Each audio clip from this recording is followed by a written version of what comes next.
നമസ്തേ. അപ്പോൾ നാളെ കർക്കിടവാവ് പിതൃക്കളുടെ ദിനം.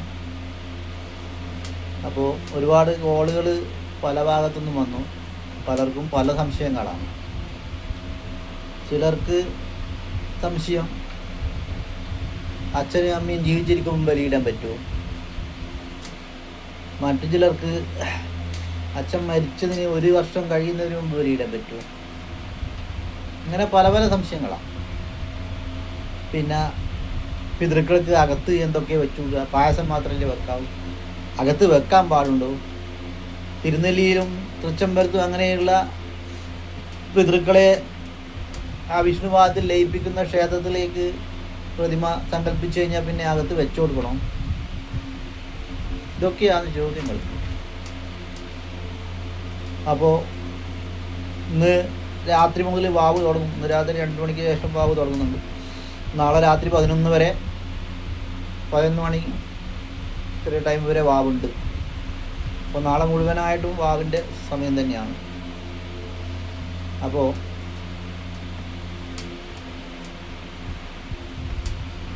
ബലിയിടുന്നതെന്ന് പറഞ്ഞത് അച്ഛനും അമ്മക്കും മാത്രമല്ല, നമ്മളുടെ പൂർവികർക്കാണ്. നമ്മൾ അച്ഛനും അമ്മയും മാത്രമാണ് നമ്മളെ പൂർവികർ അല്ല. അപ്പോൾ നമ്മളെ പൂർവികർക്ക് വേണ്ടിയിട്ടാണ് ബലിതർപ്പണങ്ങൾ.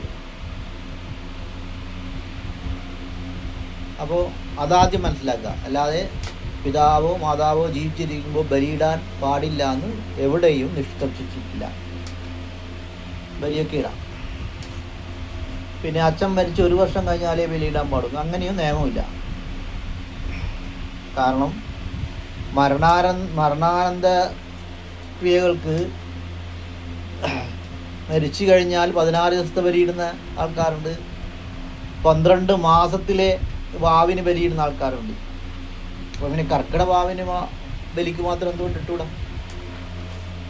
ഇടാൻ പാടില്ല എന്നങ്ങനെ നിയമമുണ്ടോ?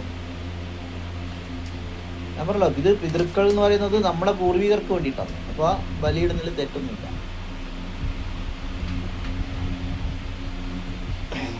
പിന്നെ ക്ഷേത്രങ്ങളിൽ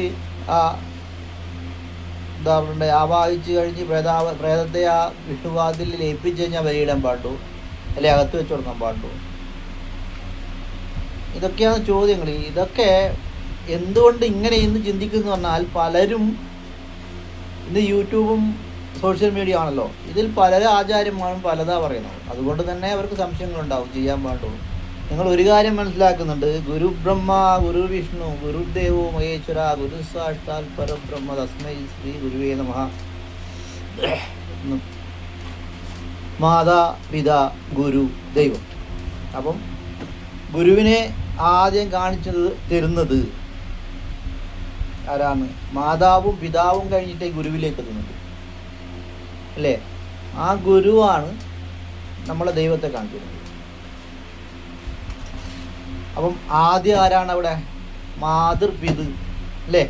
മാതാവും പിതാവും കഴിഞ്ഞിട്ട്. അപ്പം പൂർവീകർക്കേ ആണ് ആദ്യ സ്ഥാനം എവിടെയും.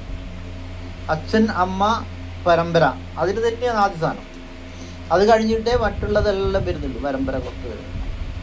അപ്പോൾ പൂർവീകരെ വന്ദിക്കാതെ ദേവത പോലും നിങ്ങളെ അനുഗ്രഹിക്കില്ല എന്നാണ്. പൂർവീക ഗുരുക്കന്മാരെ ആദ്യം വന്ദിക്കണം. ആ പൂർവീകമായിട്ടുള്ള നിങ്ങളെ ഗുരുത്തപ്പന്മാരെ, ആ ഗുരുത്തപ്പന്മാരെ വന്ദിച്ചു കഴിഞ്ഞാലേ നിങ്ങൾക്ക് ദേവതയുടെ അനുഗ്രഹം കിട്ടും. അപ്പോൾ അവർക്ക് വേണ്ടുന്ന കാര്യങ്ങൾ ചെയ്യാൻ തന്നെ വേണം. ബലിയിടണം, പിതൃതർപ്പണങ്ങൾ ചെയ്യണം, അതുപോലെ തന്നെ അകത്ത് വെച്ച് കൊടുക്കണം. അപ്പോൾ വീണ്ടും സംശയമായി, അകത്ത് എന്തൊക്കെയാണ് വെച്ച് കൊടുക്കുക. ഇന്നൊരു ഫാഷൻ എന്ന് പറഞ്ഞു കഴിഞ്ഞാൽ 4 തരം പായസം, 5 തരം പായസം, ഇതാണ് അകത്ത് വെച്ച് കൊടുക്കുന്ന സമ്പ്രദായം. ചക്കപ്പായസം, കടലപ്പായസം, ഗോതമ്പ് പായസം, അരിപ്പായസം എന്ന് വേണ്ട പായസങ്ങൾ കൊണ്ടില്ല കളിയാ ചില സ്ഥലത്ത്. ഇവർ പായസം മാത്രം കുടിച്ച് ജീവിച്ച ആത്മാക്കളാണ്. ഇങ്ങനെ പായസം കുടിച്ചാൽ പോയ കൂട്ടർക്ക് ഷുഗർ വരുമല്ലപ്പാ. അപ്പം നിങ്ങൾ മനസ്സിലാക്കേണ്ട ഒരു കാര്യം, നമ്മളെ പൂർവികർ എന്താണോ കഴിച്ചത്, അവരുടെ ജീവിത ദശയിൽ എന്തെല്ലാം കഴിച്ചു, അതൊക്കെ നിങ്ങൾക്ക് വെച്ചു കൊടുക്കാം. എന്തും അവർ കഴിച്ചത് എന്തും ആർക്കാ വെക്കുന്നത്? അവർക്കല്ലേ, അവരുടെ സ്മരണക്ക് വേണ്ടിയിട്ട് അവർക്ക് വേണ്ടിയിട്ടല്ലേ നമ്മൾ ആ സ്മരണയെ കൊടുക്കുന്നത്. അപ്പോൾ പായസം ഇഷ്ടപ്പെടാതെ ആൾക്കാർ എന്താണ് ചെയ്യുക? അവർ ജീവിത ചില കൂട്ടർ കഴിക്കുക, ഇറച്ചി വെക്കാൻ പാടുള്ളൂ, മത്സ്യം. എന്തുകൊണ്ട് പാടില്ല? നിങ്ങൾ എന്താണോ കഴിക്കുന്നത് അതല്ലേ നിങ്ങളെ പൂർവികർ കഴിച്ചിട്ടുണ്ടാകുക. നിങ്ങൾ ആ പരമ്പരയിലെ കണ്ടിയാണെങ്കിൽ ഇറച്ചി വെക്കാം, മീൻ മത്സ്യം വെക്കാം. അത്യാവശ്യം കഴിക്കുന്ന കൂട്ടരാണെങ്കിൽ മദ്യവും വെച്ചു കൊടുക്കാം. ജീവിതദശയിൽ അത്യാവശ്യം കഴിക്കുന്ന ആൾക്കാരൊക്കെ ആണെങ്കിൽ മദ്യം വെക്കുകയും ചെയ്യാം.